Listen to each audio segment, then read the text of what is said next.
Welcome into Flag for Discussion, episode 41 for Thursday, November 6th. My name is Farbod Merkazi. I'm here as always with our on-field reporter, Jace Hatfield. Jace has been to 2 games in the last 2 weeks. He went to Eugene 2 weeks ago, coming back from Ames, Iowa last week. Jace, where are we headed this week? My couch in the living room for the first time in too long. So, and I back-to-back weekends, I've attracted pouring rain and cold wind. So if I better not get either rain or wind in my living room, or else that's a huge problem. So I'm hopefully avoiding that one. But I couldn't get it out of Iowa City. So sorry, Ducks and Iowa Hawkeyes. You will be playing in a monsoon, it sounds like. Yes.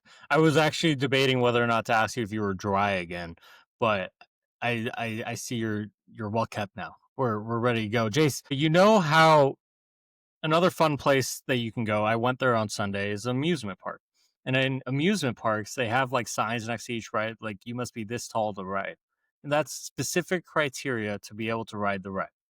Well, we thought the committee had specific criteria. And unfortunately, in the first official college football playoff rankings that came out yesterday, they clearly just decided to do away with criteria in general. We're going to react to that. We have the second Flag for Discussion poll. The F4D committee met for hours today, put their heads together, and we have our poll to reveal for everybody in about 10-ish minutes. Other than that, big games this week. BYU, Texas Tech, Oregon, Iowa.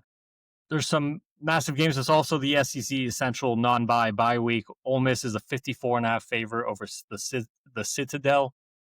I'm so glad they're getting rid of that going forward. Well, all that said, make sure you're following us on TikTok at flag4 discussion, on Twitter at F4 discussion. We're on YouTube and wherever you get your podcasts. Spell it out, Flag for Discussion. Make sure you're subscribed. Make sure you are ringing that bell. Make sure you're giving us 5-star reviews. Please, every little bit helps. Jace would be very happy. He might write a handwritten letter to you, or maybe take you to a game. Who knows? He's our on-field reporter after all. Jace, why don't we start with our picks breakdown? Where are we in our picks right now? The gap is closing. So I went 6-4 this week, bringing me up to 38, 36, and 1. That 1 is very disgusting. It bothers me every time I see it. Farbode, you went 4-6 last week. A little bit of a dry spell for how hot you started, but you're still positive. 40, 34, and 1. So I'm 2 games back of you. We're going back to 5 games for this week, and maybe for the next couple weeks. Just a lot of teams on bye week now. We have like the SEC bye weeks coming up where they're playing, nobodies. So going back to 5 games, it's tight again. We'll see what we can do. We differ, I believe, on 3 or 4 picks this week. We'll obviously get into that later, but a chance for an actual flip in the standings, which would be for the first time kind of wild. And then shot in the bark, also very close. You were at 10 points. You had Kentucky. Yeah, history was made this week. A lot of history. Kentucky hit for you. Bye-bye, Hugh Freeze. Sounds like he wanted more patience based on his exit. Maybe we'll hash that out. I don't know how much more patience you could have given him there. And I had SMU, who came out with a win as well. So we both got 3 points this week, outright winners. First time that's happened. So history number 1. History number 2 is SMU is the first team to provide points for each person. So we're both SMU Mustang Rhett Lashley fans now. And not only was it just giving us points, but outright winners. SMU twice now has been picked as a shot in the bark, and both times they were picked, they were outright winners. So maybe there's some SMU magic in terms of when they're 2-score underdogs. Look out for the Mustangs. But they've been a good pick though. They're a good football team that I think when it comes to Vegas and the analytics, maybe the analytics don't love them as much as we know Rhett Lashley and that football team is. And then lastly, the parlay. We were so close last week, Farbode. 3 of the 4 legs hit. The one that didn't was we had under 68.5 on Mississippi State, Arkansas. That was 13-7 at halftime. 68.5. Do you have any thoughts on what happened that second half? I think you were more tuned in than me. Arkansas had 18 penalties for 193 yards. If someone has 18 carries for 193 yards, they're the player of the game. Arkansas was the player of the game for Mississippi State that game. And as underbettors, is there anything worse than free first downs and yards with the clock stops? Yeah. 193 last of them, week, to be exact. That pick infuriated me because we were on the right side. We said we were going to take it just out of principle.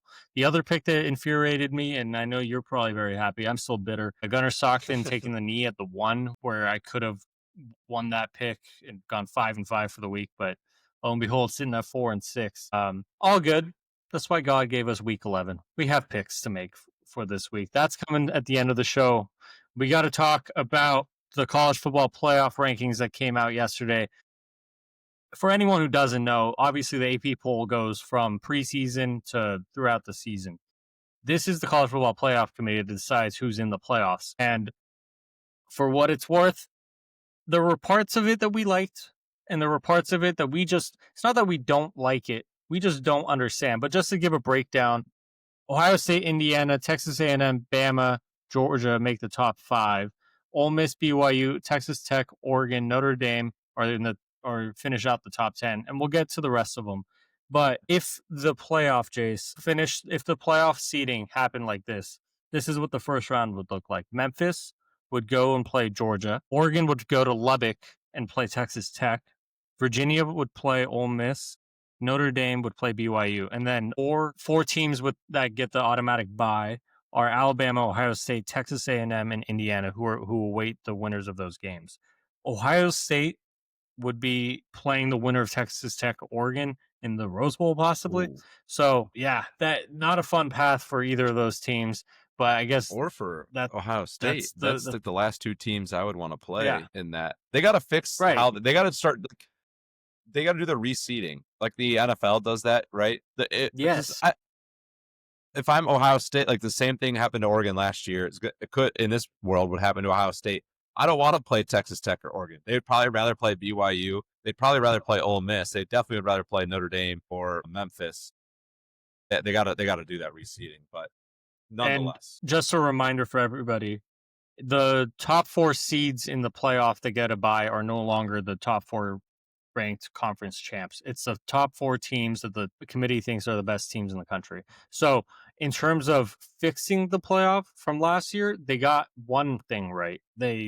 Because Oregon had that. It's not just because we are Oregon guys, but it's the fact that Oregon was the number 1 seed and just had the worst path to the playoff from there. But now this year, that's why you got 2 Big Ten teams in the initial college football playoff ranking in the top 4 and 2 SEC teams. From there, there's 15 other teams in the rankings. Jace, you've been all over my text messages. Obviously, we've been texting back and forth, but you've had a lot of thoughts on this. I want to let you unleash. Okay, here we go. I'll start here. I like the 1 through 5. I think Ohio State, Indiana, Texas A&M are the obvious 1, 2, 3. They're undefeated. They have quality wins. They don't have a quality loss because they haven't lost yet. And I think that's a fair order. I think you could argue Indiana probably has the best win of the 3 of them, but Texas A&M has an impressive win themselves. Ohio State beat a Texas team who they're ranked highly now, so we'll give them credit for that, but was down a little bit. But Ohio State, you won the national championship, and you haven't really shown to be weak at all in any areas, so I'm fine with them at 1.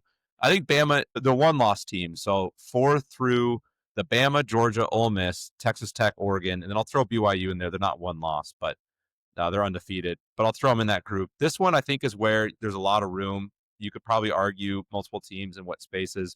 I like Alabama at 4 and Georgia at 5.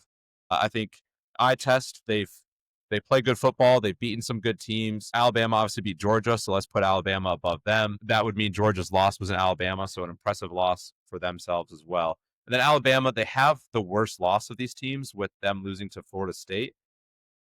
I do believe how you lose and when you lose does matter. That was first game of the season, 100%. New quarterback. That was a Florida State team who, from what we kind of now know, probably put everything into winning that football game. Yeah, they've fallen off, but I think at that time they were probably a better football team than they are now. And Alabama's a much better team than they are now. So I'm good with them at 4, Georgia 5. The Ole Miss at 6 is surprising to me. I don't know how I feel about that one.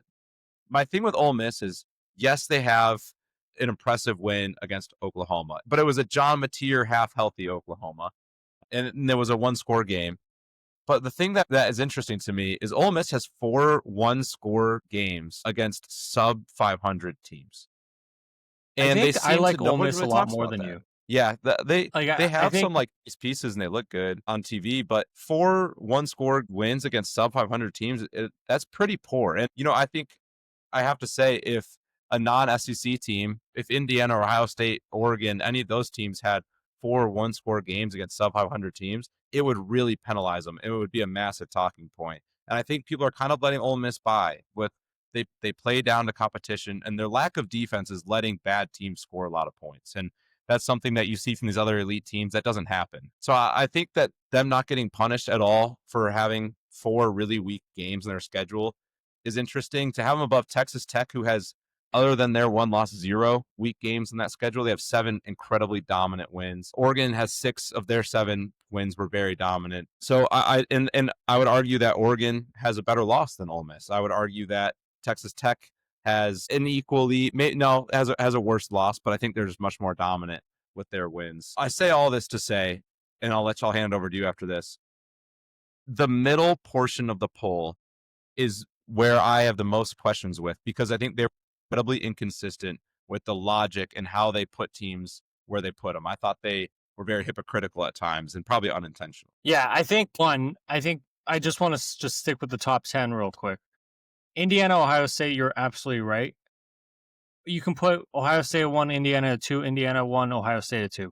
Those two teams, if they win out, they're going to play in the conference title again. They're going to settle it on the field.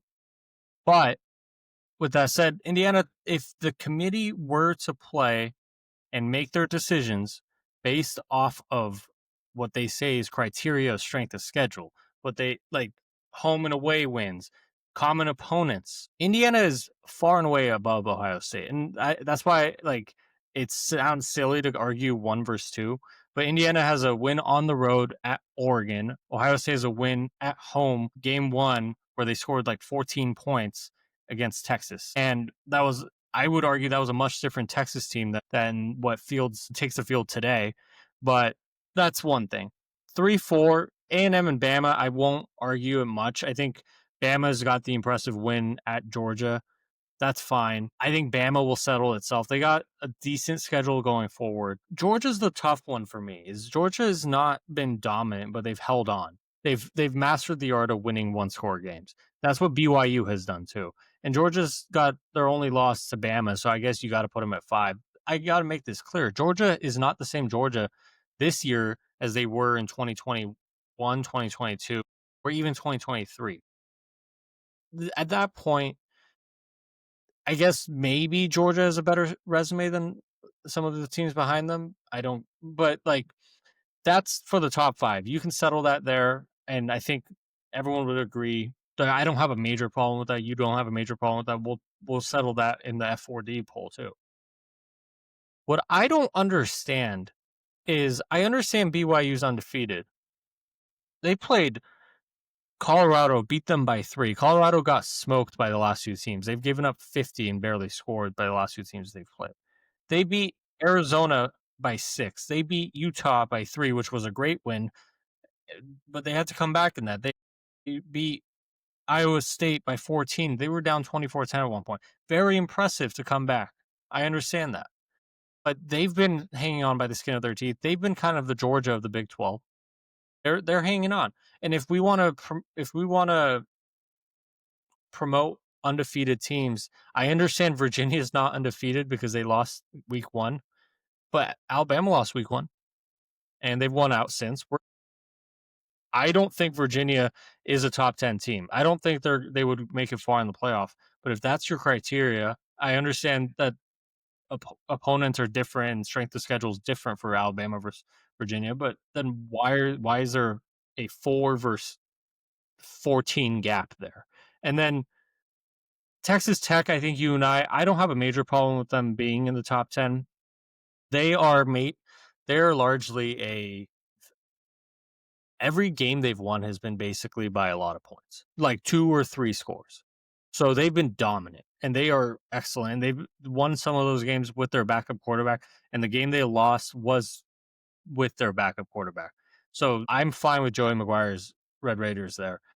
BYU is what I'm confused about. Oregon, we'll have the Oregon conversation in a second. The other thing that confuses the hell out of me, and I wonder if you have any insight, Notre Dame at 10. What they're they have two. They're a 2-loss team. They lost to Miami and they lost to Texas A&M. So they lost to the number 3 team in the country. Great. Miami at 18. I understand Miami has unranked losses, but are we really certain that Miami and Notre Dame both having 2 losses, they have the same record, and one team has the outright win over the other, and you're ranking the loser of that game 8 spots lower, 8 spots higher? I don't understand that. I don't think there's any bit of criteria or logic you could give me that would explain that. Because if you want to talk, like Notre Dame's losses were very quality. It was Miami, team we're talking about, and then Texas A&M, very quality loss. But Miami, in the same breath, that means they have a quality win over Notre Dame. Notre Dame has 0 quality wins, and I'm not trying to say this to be a Notre Dame hater. I think this is more so I'm talking at the committee of you need to like this is where they need to figure out their criteria. Right? Miami has a win over Notre Dame. That is more impressive than any win Notre Dame has. And their losses were to what is now a ranked Louisville team by 3, and then on the road against a good SMU team, which we've talked about, in overtime. Those aren't end of the world losses where you think, wow, it's not a good football team. Those are losable games against good teams, one of them being ranked. Is it really 8 spots more detrimental to lose to an SMU team on the road in overtime when you beat that team head to head? It just to me, there's no actual criteria or logic that you could give me or the committee could give me that would say, yeah, this team is 8 spots better. I think the only, I hate to say this, but I think the matter of it is Notre Dame doesn't have a strong enough schedule the rest of the way to put themselves back into the top 12 if they were to start out of it today. And I think that's a team that, now I'll say this, I think Notre Dame deserves to be a playoff team. And I think the committee has them at 10 because if they put Notre Dame at 18 and Miami at 17, then that means they have to bank on Notre Dame climbing 6 spots due to other teams losing because they're not going to play anybody good enough to boost their stock.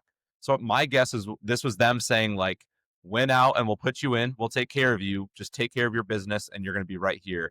That is how I took it. I also took it as a huge slight to the ACC, just like what they did to Louisville, just like what they did to Virginia. And they're calling them out for being a weak conference. They're calling them out for saying your wins aren't impressive. We don't want more than one of you in here. And I think this was their way of closing the door on the ACC. So I think that was much more agenda than it was logic and criteria. You make a great point there because I think right now, if you look at it, the Big Ten, the SEC, and the Big 12 have a majority of the top 12. The highest ranked ACC team is what? At 50. Oh, Virginia at 14, right? Virginia at 14, anything? then Louisville at 15. Yeah. So the highest ranked ACC team right now is Virginia at 14, and everyone above them is either independent Notre Dame, Big 10 team, SEC team, or Big 12 team. The committee is telling you right now the only team from the ACC that will get into the college football playoff is the conference champ that gets the automatic qualifier. Outside of that, this is going to be a SEC Big 10 heavy show with a sprinkle of Big 12 in there and one Group of 5 team and one ACC team. I don't know if that's right or wrong. The ACC has been tremendously disappointing this year. I mean, Clemson, we know what Clemson is. Florida State, we know what Florida State's done. But Georgia Tech, they've been excellent all season. This is the best team Brent Key's had there. Louisville, Virginia, you just basically threw them all together, just assuming, like, oh yeah, we don't know what they are. They're somewhere in the 14s to 17s. They're not good enough in the playoff, but they're not lower than 20. And then I actually like that they put Texas at 11, basically saying if Texas wins out, they're in. I don't know that they're going to win out. They're probably going to lose to A&M, but that's a different question for a different day, or we can answer it. I do think we need to talk about the Oregon conversation because you and I have had a lot of thoughts about Oregon, and we're going to have a lot of thoughts about Oregon in many different lights this show. They are ranked at number 9. They're ranked behind Tech, BYU, Ole Miss, Georgia. I'm not going to argue for them to be ranked in the top 4. They don't deserve it right now. But 3 weeks ago, I think I said on this show, or you said on this show, that Oregon has been by far the most dominant team in the country, offensively and defensively. I think the stats still bear that out. They have had some struggles offensively, but just ranking wise, resume wise, I understand it. Their conference opponents have not held up their end of the bargain. It's not their fault that their conference opponents have been bad. Penn State has taken a nosedive. Wisconsin, they hired Luke Fickell looking to take a step up from Paul Chryst. It's taken a massive nosedive. Oklahoma State, they didn't try to schedule easy. They scheduled Oklahoma State. They weren't any competition at the beginning of the year. So the teams that they've played so far, their resume is poor, and they lost to the best team they've played. They've lost to the number 2 team in the country at home. So I get that. I do think there is a reason they put them at 9, but left USC at 19 and Washington at 23, Iowa at Iowa at 20. Basically saying most of the rest of the games you play are ranked opponents. You win out, you're going to be number 6, you're going to be number 5, you might be number 7, and you're going to be in the college football playoff. But where it gets tricky there is, what if you lose to Iowa on Saturday? And then at that point, USC and Washington become must wins. If you win those games, you're a 10-2 Big Ten team. And we, at the beginning of the season, we said, a 10-2 SEC, 10-2 Big Ten team is going to be in the playoff.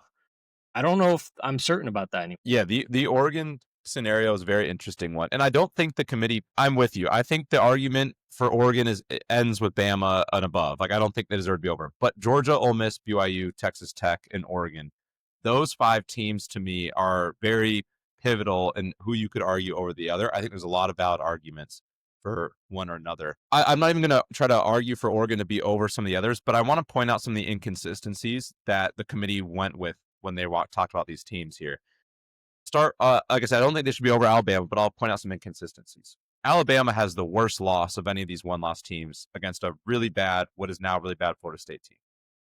The committee has basically said, putting Bama at 4, they don't care about what your loss is. That your loss doesn't matter. Number one. And number 2, it's very clear that they have the ability to think that Florida State team is a very different team they are then than they are today. And that's fair. I agree. I think so too. However, with Oregon, 2 inconsistencies there. Oregon's loss doesn't matter, but that's bad for Oregon. Their loss should matter. Their loss was to Indiana, who's number 2, arguably number 1 team in the country. That loss matters. And that was a game too. If you watched it, Oregon, they had a blunder at the end of the half that was a 6-point swing where they could have went in with a lead. They had a blunder. It was a 1-score game at the very end. They had a turnover trying to make something happen, and Indiana scored to make it a 2-score game. But if you watch the game, it was a tight back and forth game the entire way for 59 minutes and 50 seconds. That loss doesn't matter. But then, unfortunately for them, they had a big win against Penn State. But the committee said, well, Penn State stinks now, so that win doesn't matter. But why does Florida State beating Alabama count as a good loss because Florida State was good then and they're not now? Inconsistent. How are we judging teams dynamically for Alabama, which is how we should, but not, why was it static against Oregon? That's not how it works. The only thing I'll give Alabama there is they have a win on the road at Georgia, and they have a win at home, close game against Vandy, and they beat a ranked Mizzou. Not that... But yeah, I'm not saying Oregon should be over them. I'm just pointing out the inconsistencies. Yeah. The inconsistency is we're going to dynamically review your schedule opponents, but we're not going to dynamically review their schedule opponents. And we're going to, and then when you turn it around and you look at Notre Dame, Ole Miss, and Texas, their losses mattered to them, right? Like, Texas is propped up because their losses were impressive, despite not really having any impressive wins. Ole Miss is propped up. And the reason why they're said they were to be over Oregon is because their loss was a strong loss. It was, yes, it's a good Georgia team, but Oregon lost to a better team. So, and then Notre Dame, they're up there because they had really strong losses. So why do your strong losses only matter for some teams but not for others? And then why do sometimes your losses don't matter? Why are we saying, oh, well, that was a really good team back in that point? But why are we not saying that for other people? Like I said, I think you could argue Georgia, Texas Tech, Ole Miss, BYU, Oregon in any order. I think there are very valid arguments you could give for all of them. On one hand, you could say Ole Miss has an impressive win that Oregon doesn't. But then you could also say they have 4 one-score games under 500 teams that Oregon has, none of those, and 6+ wins of double digits or more against everyone else they've played. Like, you have logical arguments for all of them. It's just the inconsistencies in which we the committee talks about them is what drives me nuts. Like, if it's all about loss, then let's rank them by their losses. If it's all about your wins, then let's rank them by wins. Like BYU, why are they above Oregon or Texas Tech? BYU has one decent win against Utah, or a good win against Utah, but they have so many barely winning a game against a bad team. They've done that 3 or 4 times this year. Same thing as Ole Miss. I don't understand the logic that they use to come to that conclusion. Now, my guess, sorry for the long rant here, but my guess why they put Oregon at 9 is they probably weren't thinking, oh, how should they stack again. The reason why they put all these teams 5, 6, 7, 8, 9, I don't think was because they were trying to get who's better right. I don't think that's what they were trying to do, because Texas Tech is behind BYU and they're 10-point favorites this weekend they play. FanDuel has said, oh, well, if Texas Tech and Oregon played in Lubbock, Oregon would be a 1-point favorite. Josh Pate had gone and got those FanDuel odds. I don't think the committee was trying to get them right. I think they were just trying to, I think they were saying, they'll sort himself out. Like, Georgia has to play Texas next week. I think they know Ole Miss, all those SEC teams are going to kind of even each other out. BYU and Texas Tech play this week, so they're like, we'll figure out who's better. And then I think with Oregon, they were like, we haven't, you have a chance to prove us, because they play USC, Iowa, and Washington, who they ranked all of them. So I do think the committee was like not thinking, almost to their detriment, and was like, oh, we'll just throw them in there. Oregon's got a chance to prove themselves. Texas Tech, BYU would take care of it. But you set yourself up for a dangerous game, because if Oregon loses this weekend to Iowa, where does Oregon fall to? Because their 2-loss resume at that point would be equal to the resume of Notre Dame, would be equal to the resume of Texas, to Oklahoma. So you can't, if you drop them below them, that now you're really putting resumes that you start ranking resumes that incorrectly if you put them below them. But then you really can't not drop a team if they lose. Are they going to leave them at 9? Probably not. And then also, if they lose to an Iowa who you have at 20, well, do you shoot Iowa over top of them? But then they kind of set the precedence by putting Texas over Oklahoma, saying, oh, we care about head-to-head. But then they put Miami 8 spots below Notre Dame.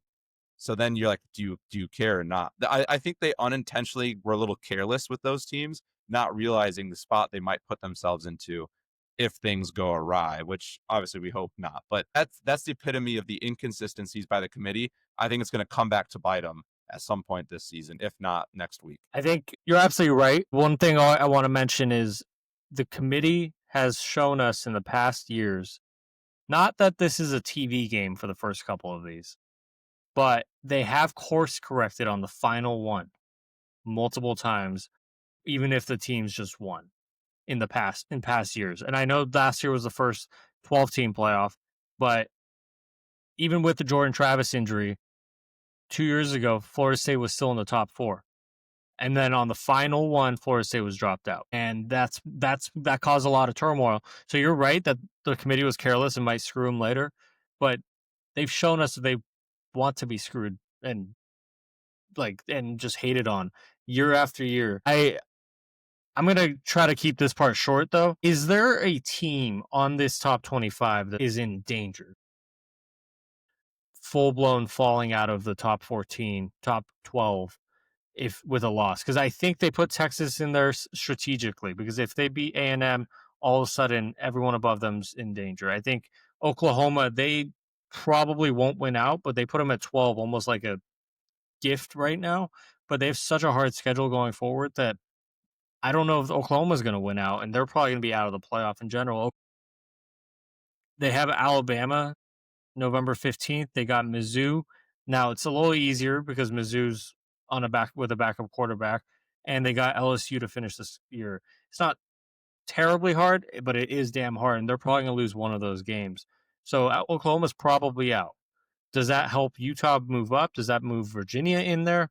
Is Notre Dame going to win out? I mean, or if Oregon goes 3-1 to finish the year, are they still in the playoff, or are they on the bubble at that point? Like, there's a lot of questions here. Yeah, I think Notre Dame's in a really interesting spot because so Pitt got ranked, and that is one of Notre Dame's few remaining games, which is huge. And I wonder if that was the committee's reward of saying, "Hey, here's like Strategic. a chance for you to chance to get a ranked win." Because I do think the committee, and rightfully so, I like I said, I do think Notre Dame is a top 12 team in the country. But resume wise, that's not proof of that. So I think the committee is like trying to help them out a little bit, help themselves out, help Notre Dame out. But interestingly, you have Oklahoma and Texas. Oklahoma finishes the year at Alabama next week, and then Missouri at home, and then LSU. So Oklahoma has a chance to get 3 good wins, especially Alabama and Missouri if they can hang on to be ranked. And then I think they Texas, lose one of they those. finished the year. You've mentioned Texas A&M, which is big, but they also play at Georgia next week. So Texas, also both like Oklahoma, they both have 2 big games left. And I'm with you. They'll probably lose one, and I think either of them with 3 losses is out, and I think they're kind of positioned in that way. But if both of them win out, and you have 2-loss Texas and 2-loss Oklahoma with those resumes by the end of it, they have We no lost Georgia choice at but that to put point. them in. Yeah, and what do you do with Georgia? And I guess I should say we know the committee is going to do whatever they can to put Georgia in. So that then you look at, okay, BYU or Texas Tech. I bet one of them is whoever loses Saturday is gone. And then Notre Dame is probably the odd man out unless Oregon can lose. Then Notre Dame will have to try to stack up their resume with Oregon. But the committee put themselves in a weird spot because they're 9-10 right now. All those are I think Texas and Oklahoma have the opportunity to be game wreckers. And unfortunately, as well, with all the ACC teams being 14 and below, one of them has to make it, which would then go to March Madness terms, the bid stealer.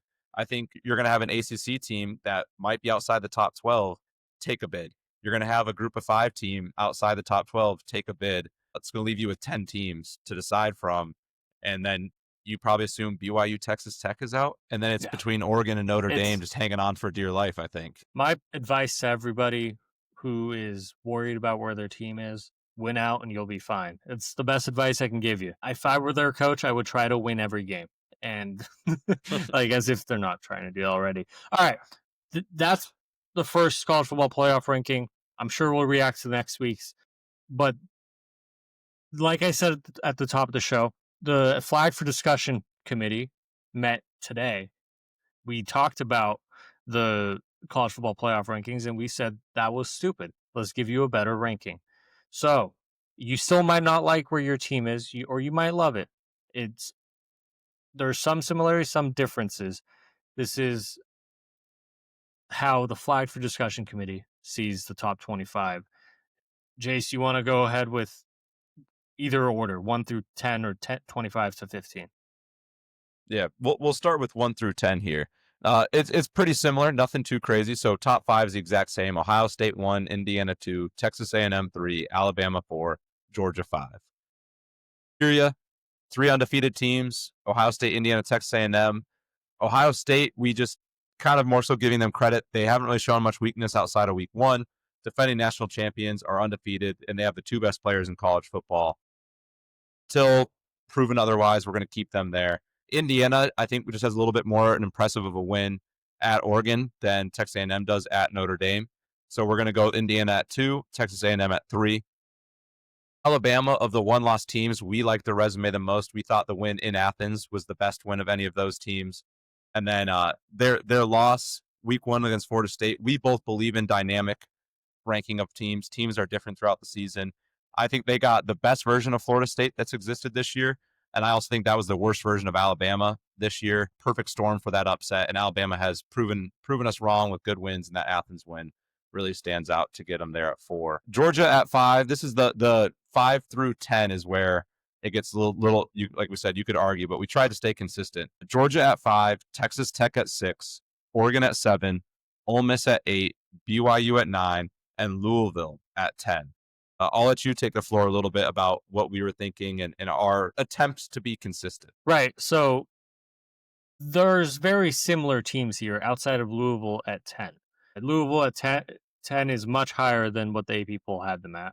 But, and not the A people, the College Football Committee had them at. But looking at Texas Tech, they have 1 loss, and that was to ASU on the road.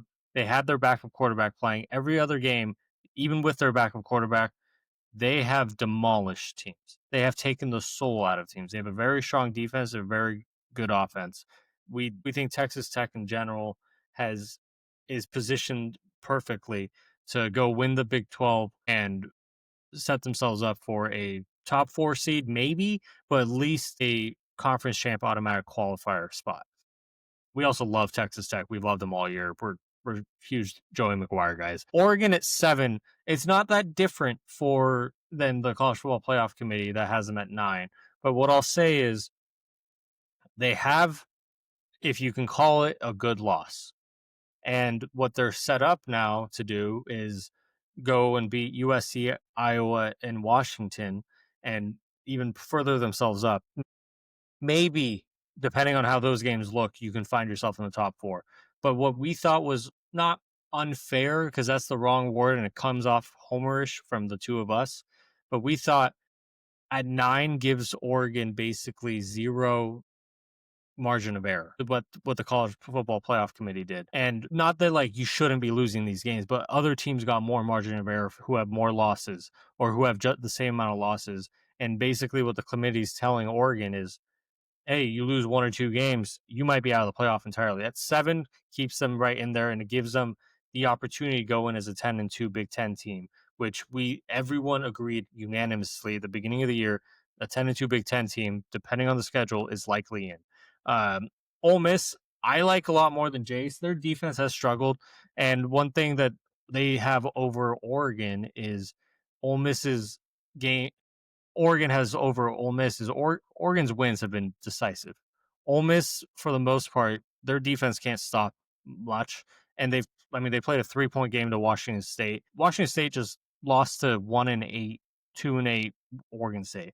They've played close against everybody. Ole Miss.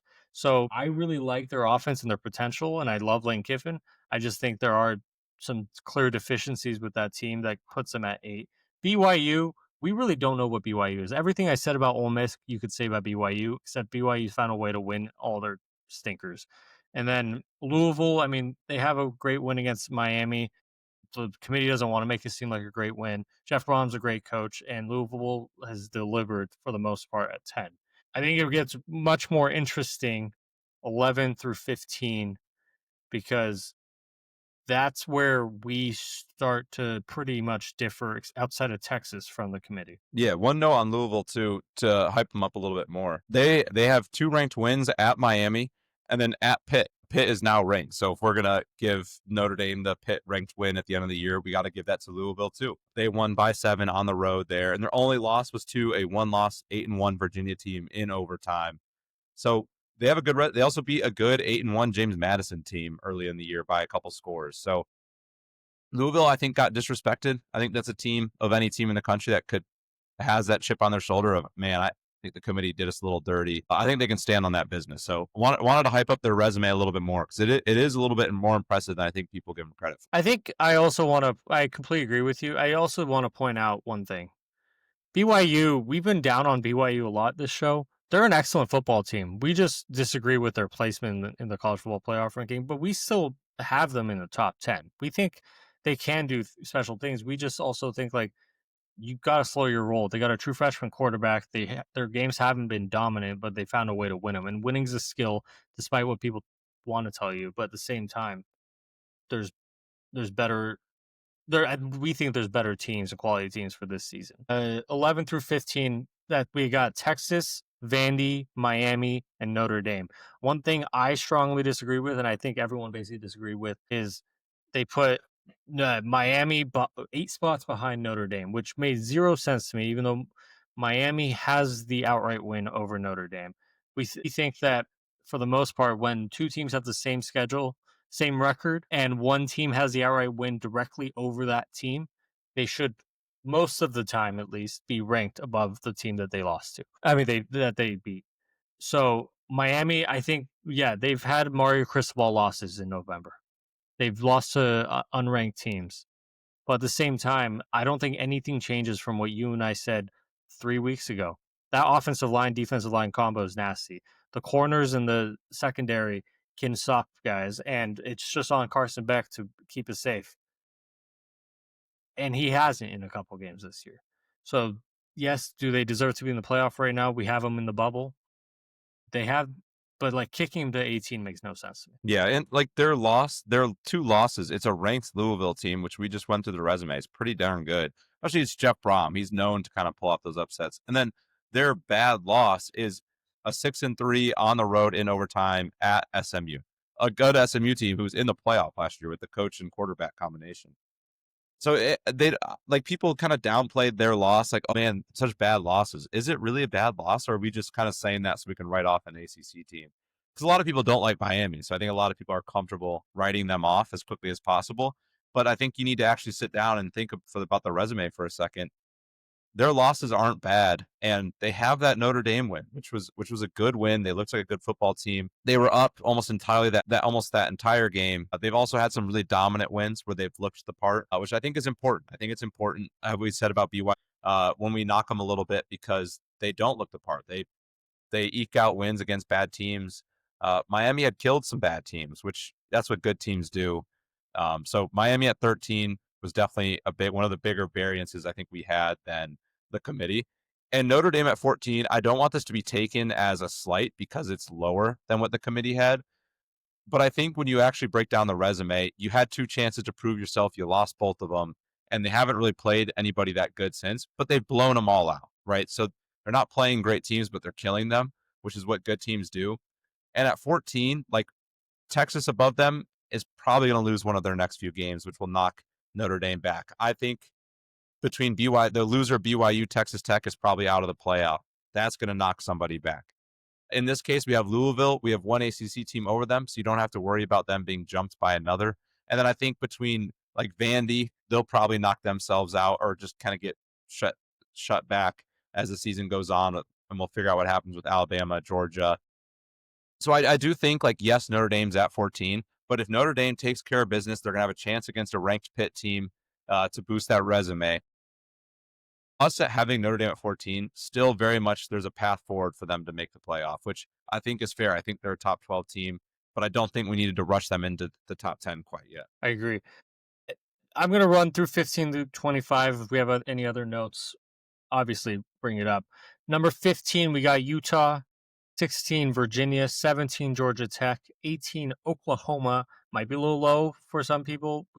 18 feels like the right spot to us. Iowa at 19, USC at 20, Michigan 21, Washington 22, Zoo 23, Pittsburgh 24, and Memphis 25. Now, one team I want to point out is Utah. Utah feels very strongly like that team that's just on the bubble, the odd man out. I think they're good enough to be a college football playoff team, and I think they've had a couple tough losses. They lost to Texas Tech. Obviously, they just couldn't get anything offensively going, but the score wasn't as bad as it looked. Texas Tech brought in their backup quarterback and all of a sudden went off in the second half, but it was very close for most of the game. Utah has Baylor, Kansas State, and Kansas to finish the year. Realistically, sitting at a 2-loss team, they're 4-2 right now. If they finish 7-2 in conference, 10-2 overall, they are the odd man out for the Big 12 title game. But if Texas Tech beats BYU, they each have one loss, and all of a sudden, a lot of crazier things have happened. I think Utah could be sitting at home while Texas Tech and BYU or Cincinnati, one of those teams, plays in the Big 12 title game, and all of a sudden the loser drops out of the playoff, and the committee might pull Utah in. So that's the confusion from there. Is like, why do you get penalized if you play in your conference championship game?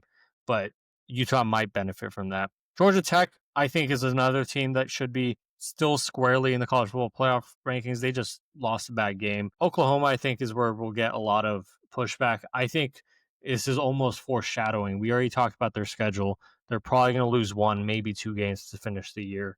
And Oklahoma, at that point, we loved them going into the year. They just have had such a hard schedule. They had a John Mateer injury, and they honestly haven't lived up to their full potential offensively as you and I thought they could. They can't run the ball, and when you can't run the ball and you're asking your quarterback to be superhero every day, it's not going to work out for you. Yeah, I think You our got and any then more I thoughts mean on these teams? think be like 19 Iowa and below, I think. Pretty standard, very similar to what the college football playoff had. You probably just a couple small flips. That was just us judging like who had better win, better loss. How can we find an edge on one team or the other through the resume, not through the logo or the NIL fund or the media deals. None of that. Purely resume based. But I think no controversy. 19 through 25. We have a fun note on Memphis Tulane, but that's a fun game to watch out for Friday night. We'll talk a little bit more about that.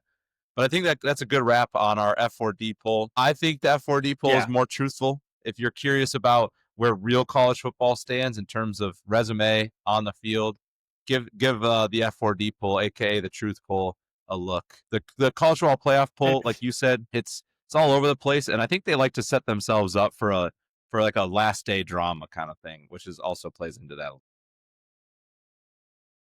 And one thing I'll have to say is, if you loved the F4D poll, we'll take the flowers. If you hated it, blame the committee. It was a flag for discussion committee. It wasn't Jason and I. It's not on us, guys. All right, let's get into a couple game breakdowns. Jace, I want to talk about the E-Block game first. Okay. Number 9 Oregon is taking on number 20 Iowa. Oregon's a 6.5-point favorite. This is Saturday, 3:30 Eastern on CBS. Look, this is, as we mentioned, Oregon was placed at 9 in the college football playoff rankings. I wonder if they went in this game and lost, what would happen to their rankings? Would they jump out of the playoff entirely? With that said, this is squaring up to be a 46-degree day, 17-mile-an-hour winds, 50% chance of rain. This game is, how do I put it? This is a battle between the number 9 rushing offense in Oregon versus the number 10 rushing defense. The battle between number 40 red zone defense in Iowa versus the number 44 red zone offense in Oregon. This is a battle, and thanks Josh Pate for this stat, between the number 1 rushing offense in terms of explosive plays in the country in Oregon versus a team in Iowa that's allowed 1 explosive rush play all season. This is, something's got to give there. Both of these teams have 3 common opponents. Against Wisconsin, Oregon beat Wisconsin 21-7 at home. There was a rainstorm, I get it. Iowa went on the road to Wisconsin, beat Wisconsin 37-0. Against Indiana, Oregon lost 30-20 at home. Iowa lost to Indiana 20-15 at home. Against Penn State, Oregon beat them 30-24 on the road. Iowa beat Penn State 25-24 after James Franklin's firing and after Drew Aller went down with the season-ending injury at home. So, for anyone who says Iowa has no shot in this game, you got to check yourself at the door and like revisit the actual numbers, because this should be closer than we think. With that said, I don't know. It's still like it. Do you think Iowa's a national title contender, Chase? I don't think they're a national title contender, which does not mean I don't think they Do can you win think this Oregon's game. a national title contender? Okay. I think so. That's a I better. think they could. Yeah. But that doesn't mean anything of what I think going into this game. There's a lot of teams that on any given day could be a national title contender. Look at Ohio State last year, losing to Michigan late in the year. Like, oftentimes a national, we don't have undefeated national champions most of the time because national title contenders can lose. And also, like, being a national title contender, I say that I think Oregon's chances are low. I think that's a small percentage, but it exists. I think like Vegas has them as the 4th or 5th best odds today to win a national title. In Iowa, I don't think you can even get odds on. So take that for what you will. But this game, I think, is going to be an ugly, ugly football game. It's one of those things where I think the weather is going to be really detrimental for Oregon's chances and really beneficial for Iowa's. Like you mentioned, 46 degrees, supposed to be moderate to heavy rain and 17-mile-an-hour winds with gust ups to 30. That kind of takes out the ability to throw the football downfield. One of these teams has fast wide receivers, 5-star quarterback, 5-star wide receivers, the ability to throw downfield. And when you play in a monsoon with heavy rain and sideways wind, it takes that away. And then you kind of forces you to run the football. But regardless of the weather, it could be 75 and sunny, or it could be what we're going to get, and they're going to run the football. So Iowa's game plan doesn't particularly change. Oregon's is going to have to change a little bit. And I think like if you're Iowa, your goal for this game is to control time of possession and just run 15 play drives for 65 yards and just put up as many points as you can. And I think Iowa is probably going to do something like that. And this range just kind of helps your odds doing that. It also helps like what makes Oregon's offense hum when they are dominating teams is they lull you to sleep in the ground game, and they're so dominant in the ground game, as you mentioned, that as soon as you kind of fall asleep on it, they have the ability to hit you over the top with a big play touchdown and force you to back off the run game to which they start running it. And when you take away that element that makes their offense so dynamic, it's going to force you into a game like we saw when they played Wisconsin 2 weeks ago when Oregon won 21-7. I think it's going to be a very similar game where it's going to be a lot of screens, short passes, a lot of runs. We'll see who comes out on top. We won't give our picks now, but I expect a very ugly, just gross game. It's going to be wet. There's going to be fumbles. There's probably going to be 40 plus carries for each team. I hope your backups are ready to go. It's going to be one of those games. I think Iowa knows who they are. This is a defining game for what Oregon is. With that said, with has the ability. Oregon has the ability to beat anyone through the air. Oregon has the ability to beat anyone on the ground. With that said, Oregon to win this game will have to out Iowa. The best Iowa teams through Kirk Ferentz's tenure have still been able to make some plays through the air, play action pass here and there, while controlling the time of possession, running the ball. For me, when I'm looking at this game, it's all on how does Oregon's blocking scheme up front and the run game match up with Iowa's linebackers and defensive line, because they're going to need first down play to be first and 3-yard run, 4-yard run. They are going to need to be ahead of the sticks, and it's not to make it so they can score 40. I don't know if they're going to do that, but if they want to score 30, and I don't think Iowa is going to get to 30. I think if Oregon gets to 28-30, they win the game. But if they want to get to that number, they need to be ahead of the sticks so they can you limit the number of 3-and-outs. One of the problems in that Indiana game, Oregon had numbers of 3-and-outs in a row because they couldn't get ahead of the sticks. And with when that happens, your quarterback, your offense is on the sideline a lot. Indiana went down the field, had 9 play drives took up 4, 5, 6 minutes of game clock, not only controlling the game at that point, but also keeping Dante Moore in the offense on the sideline. And we said Dante Moore has struggled and Oregon's offense has struggled. Part of that is just they're on the sideline a lot right now. Like they're not in rhythm a lot anymore. And the other thing you and I have talked about all the last couple of weeks is maybe this is going from it started out in the Northwestern game a little bit, but Dante righted the ship. And then it started back up in Indiana game, reared its ugly head at the beginning of the Wisconsin game. But for me, I've noticed when Dante Moore gets hit early, it's not that he sees ghosts because that's unfair, but it's more he starts second guessing. He starts going one read and chuck it, one read, take off from the pocket, where there's been multiple cut ups of games, even though it's been Oregon wins of man, DeCorian Moore was wide open on this pass, but Dante, after his first read wasn't open, took off. Now, it's on the Oregon offensive line. It's also on the coordinator and Dante Moore to make sure you dial up plays early on. Maybe roll them out, screen play here, or get the run game going to get the offense into rhythm and see if you can avoid all the problems you can. To me, it feels like if Oregon gets up 10-0 early, touchdown field goal, then they can be front runners for the rest of the game. And then it's not that they're going to score 40 points, but that feels like a 28-13 game and Oregon wins. But if Oregon goes out there, kicks a field goal, 3-and-out or whatever, and Iowa runs a 12 play, 8-minute drive and kicks a field goal, then all of a sudden you're in one of those classic Big Ten 14-6 games in the fourth quarter where your offense isn't in rhythm. So, and their defense is great. So all of a sudden you are risking a backbreaking turnover late in the game that's just going to seal the game for Iowa. That's kind of everywhere my mind's going with this game. Yeah. My last note before we move on. I don't say this often, I think this game will be won by the end of the first quarter. The game has a chance to start with not horrible weather, but as it goes, I think the second half is where it's supposed to heavy rain and 30-mile-an-hour winds. There's no throwing the football in that weather in that second half. I was at the Wisconsin game. It was very similar weather.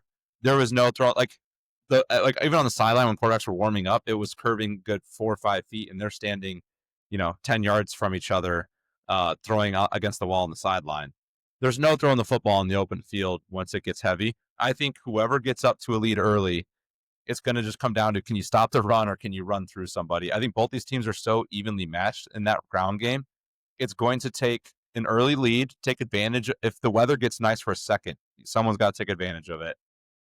And the other side is going to be turnover. Who can hold on to the football? I think whatever team makes that crucial turnover mistake and loses field position is going to be the team on the losing side of this. I think the game's going to be decided early. I think whoever's up at the end of the first quarter is going to come away with this win, which I don't say often, but I think with the weather and how evenly matched these two teams are, when you put them in the scenario of the weather, it's who gets that lead and who can hold on to it.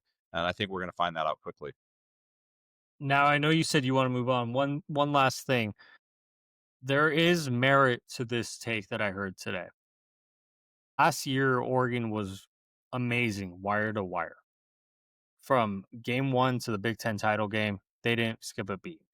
Now, they showed up in the playoff game and didn't look like the Oregon from the whole season. Part of that is just a long layoff. Part of that, maybe, I don't know, practice plans, everything was off.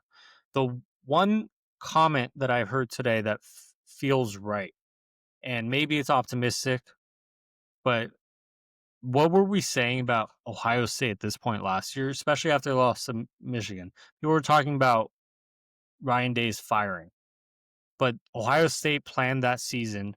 I know, obviously, you never plan to lose to Michigan or Oregon early, but it's the best version of our team will show up in November, and the really best version of our team will show up in the playoff. We're gearing this to rise instead of being at this apex level starting week one where we're going to be exhausted, beat up by the end of the season. There is a chance that we're about to see the best version of Oregon football for this season.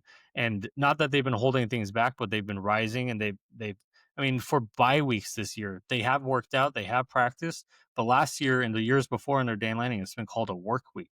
It's been called, let's go get everything that we've gotten wrong so far fixed.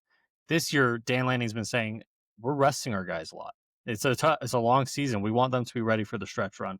Well, the stretch run's here. So if, for me, my last take on this game is, if we are in a 14-14 game in the fourth quarter and one offense has to make a play, I still trust through the air. I still trust Dante Moore and DeCorian Moore to make a play over Mark Gronowski in that past game at Iowa.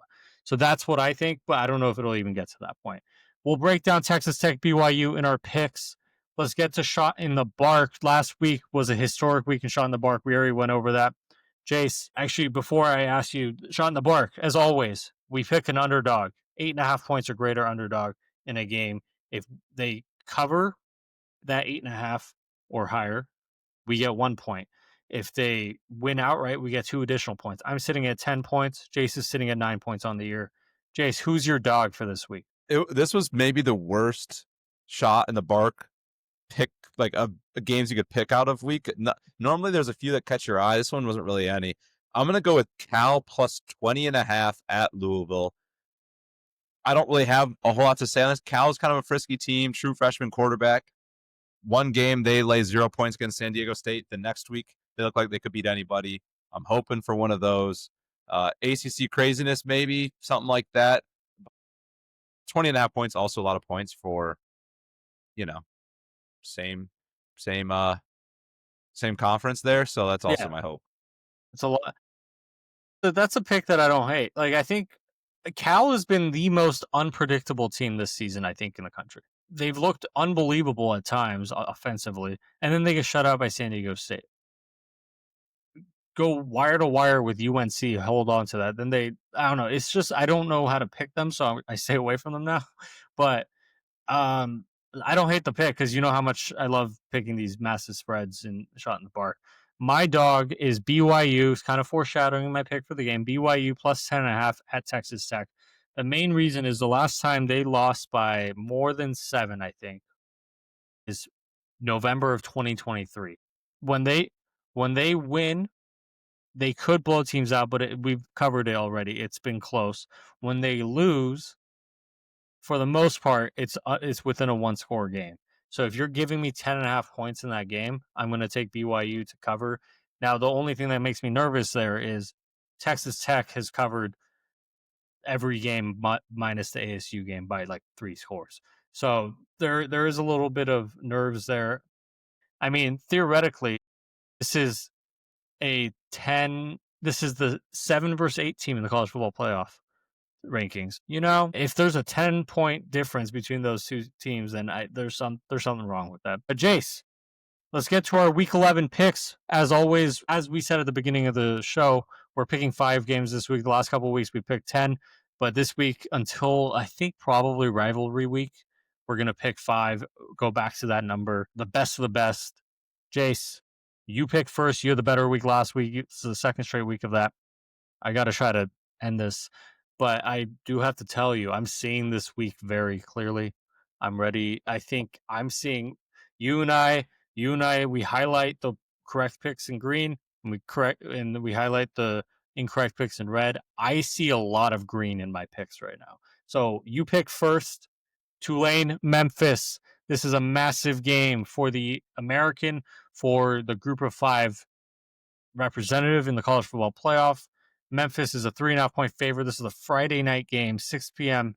Pacific, 9 p.m. Eastern. I don't know why I said the Pacific, on ESPN. If you have YouTube TV like me, you're not going to be able to watch it. But, Jace, who do we got in this game? Yeah, this is an incredibly exciting game. I'm gonna tee it up before I say my pick. So, like you said, huge implications in the American. First of all, Tulane, 1-loss team in the American. Memphis, a 1-loss team in the American. There's a lot of East Carolina's 1 loss. South Florida's 1 loss. North Texas is 1 loss. Navy is 1 loss. The loser of this game is probably out of the not only the American race, but also the college football playoff race. The winner is in the driver's seat for both of those things. Memphis 3.5-point favorites. I'm going to roll with the Memphis Tigers. They've looked good this year. Also, I love their jerseys. They have one of my favorite helmets and uniforms out there. I'm also really hoping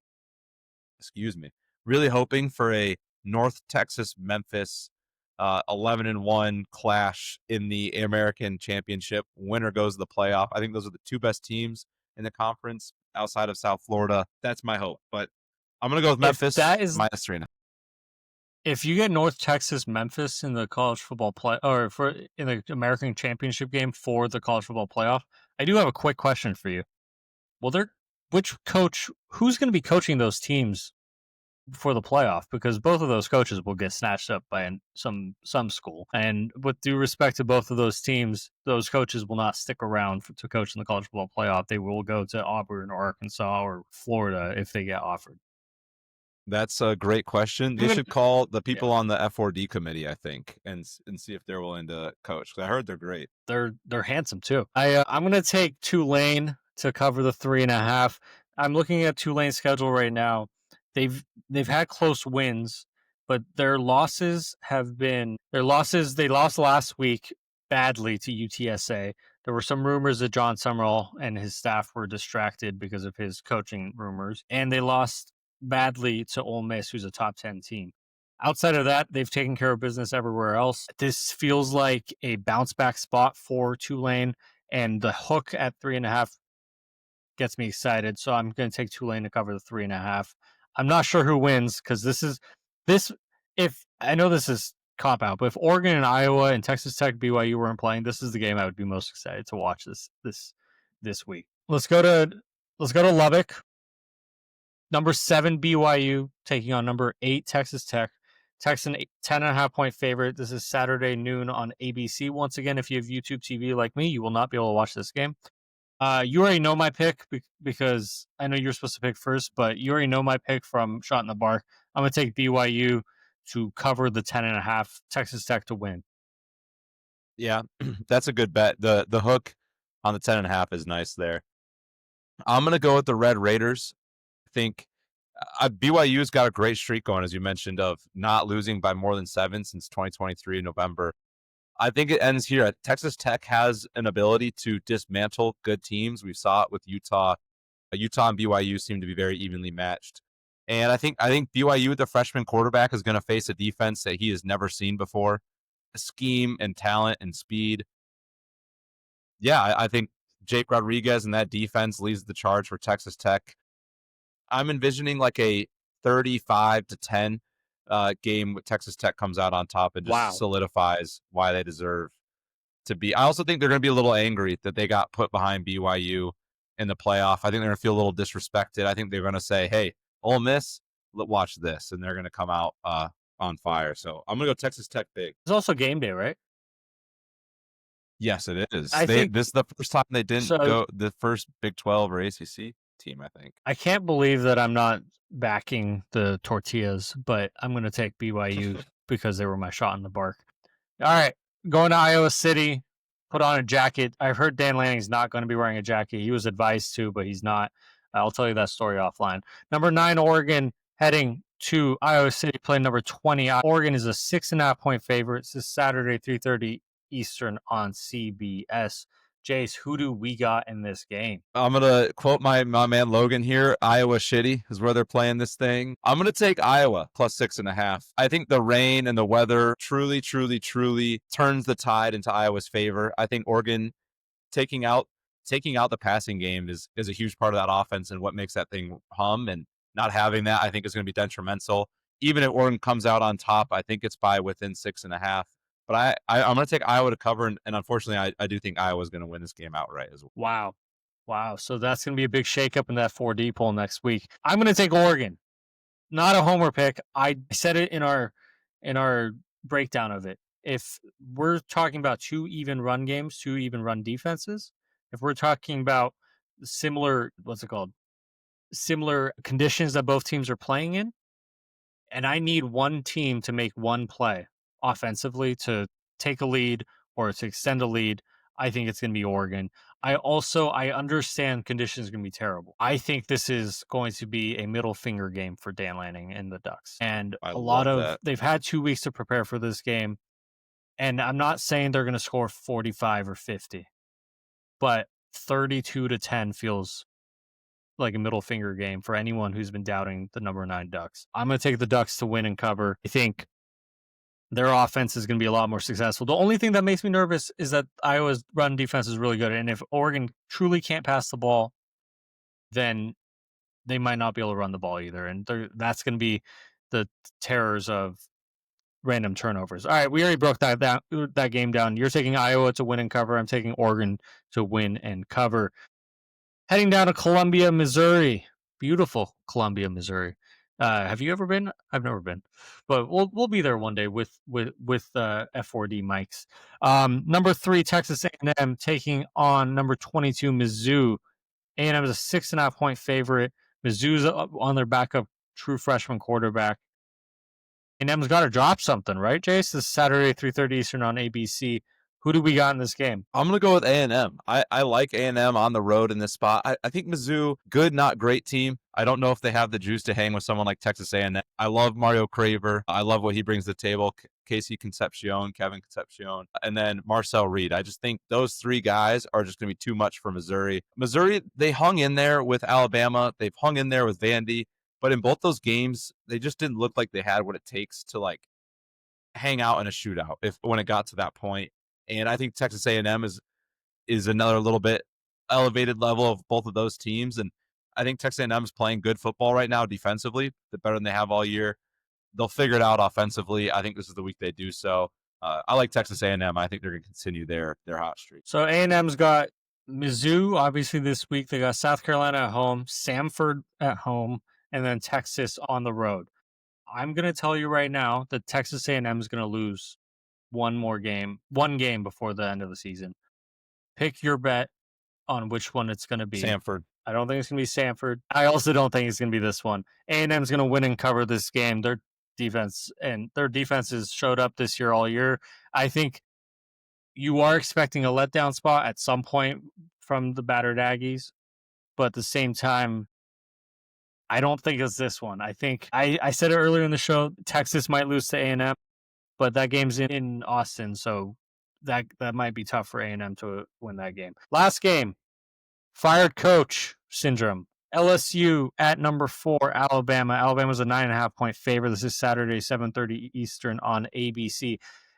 Other than the Oregon-Iowa game, we only picked games on ESPN and ABC. So sorry to YouTube TV subscribers unless they fix it. The I'm sorry, I just noticed that. So, Jace, do you think Frank Wilson as interim coach, replacing a guy that clearly we've seen from pictures right after Brian Kelly's firings, all of a sudden alumni started showing up to LSU's football practices. All of a sudden, bunch of it just seemed like good vibes. It's very clear the players, coaches, and administration hated Brian Kelly, like to the max degree. Do you think that makes a difference in this game? Who do you got? Who's going to cover? Who's going to win? I do think it makes a difference in this game. I'm going to take LSU plus 9.5. I don't think they're going to pull off the upset in Tuscaloosa, but I do think they're going to make it very close and bring it down to the wire. We've seen a few times this year already when a disliked coach has been fired, the team's kind of come out with their hair on fire and gotten a big win or competed at the highest level that they were playing at.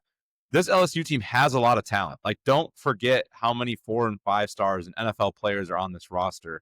It's not a roster or talent mismatch. It's been a coaching issue for them all season. Coaching and culture. And when you fire your biggest culture problem and your boosters are happy, your other coaches are happy, your players are happy, I'm banking on them kind of rejuvenating. It's kind of what we saw with UCLA.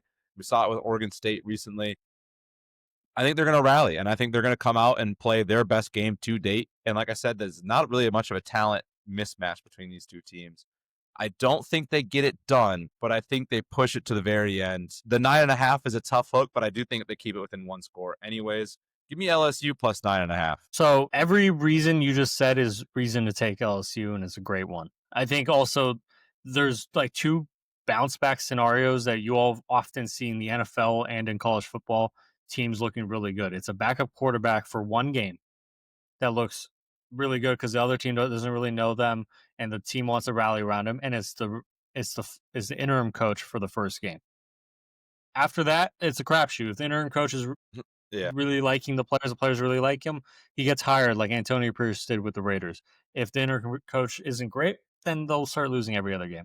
The other part is LSU's going into this with a new OC too. Alex Atkins, who was the former OC at Florida State, but didn't call plays there because Mike Norvell did. And he last called plays, I think, at Charlotte. I'm looking at his Wikipedia.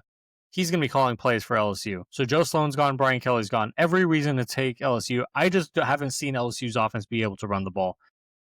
And Alabama, while they've struggled running the ball, they can still at least pass the ball when Ty Simpson's been asked to play a superhero. I'm going to take Alabama to win and cover the 9.5. I don't know. Give me a 30-20 win by Bama, and that seems about right. All right, that's our 5 games. We differed on 4 of the 5, so one of us is going to make a big move this week. Hopefully, for my sake, it's me. Hopefully, for your sake, it's you. One last thing before we wrap it up. This is the Flag for Discussion 4-legger, as we do every week.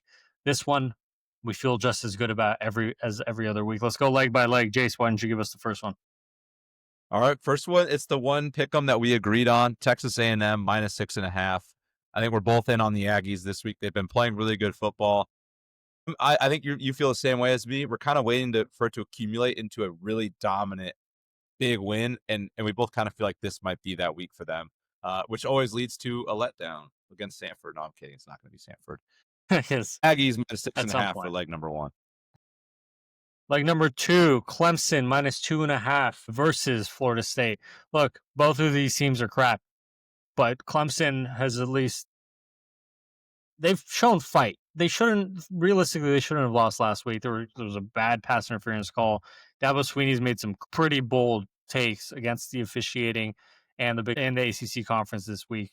I think they're going to come out with their hair on fire, covering the 2.5 against Florida State. That's the second leg. Leg number 3, Logan, I'm so sorry for having to do this, but we're going to take the Horned Frogs -6.5 at home in Fort Worth over the Iowa State Cyclones. All love to the Cyclones, all respect. They're not playing their best football right now. They are on 4-game losing streak. They haven't won in over a month. Fort Worth against a rested Josh Hoover, Horned Frogs in the Sun, I'm not sure is the spot you want to find yourself in. And this is a TCU team, I think, because they're not getting talked about nationally, people kind of forget. They're a 2-loss team with a relatively possible path to the Big 12 championship game. It's a good football team, and I think TCU comes out and shows that. We're going to take the Frogs 6.5. The last one, Kansas at Arizona. We're going to take the over at 56.5. This, I know Kansas was not, but Arizona was a Pac-12 team. This feels like your OG, unbelievably crazy Pac-12 game that's going to get out of hand. Kansas, I'm looking at their schedule. Their last 3 games have easily gone over the 56.5, and they haven't been on the winning side on any of them, except one against Oklahoma State. So whether they win or lose, rock chalk, by the way, I think we think this game is going to be nuts and is going to easily cover 56.5. So those are our 4 legs. Feel free to follow us. Feel free to fade us. Whatever you want. Texas A&M minus 6.5. Clemson minus 2.5. TCU minus 6.5. Kansas, Arizona over 56.5. Wow, we've accomplished a lot today, Jace. Broken down some games. We've given out the flag for discussion poll 2.0. We've reacted to the College Football Playoff Committee. I don't even know what else there is to talk about. I think that's about it. But I mean, like I said, if anyone hates our committee, where do they go? Go to the committee. Don't target us. Yep. There's one last thing, I think. Viewers, this is really important. Follow us on TikTok at flag the number 4 discussion. Let's go. Twitter F4 discussion. YouTube and everywhere you get your podcast, spell it out, flag for discussion. My lovely fiance pointed out today, if you give us likes on YouTube, instead of being like a heart or a thumb, it's a football and it like spirals and kind of shoots off. So check it out for yourself. It's pretty cool. I'm not lying, but if you think I am, go give us a like and go find out. And if you want any other reason than that football, you could at least get to see our faces when you go on YouTube. So, all fun stuff. Let's wrap it up there. We'll see you on Monday for our recap show of this week. Have a great weekend watching college football. This has been Flag for Discussion. Thanks for tuning in, everybody.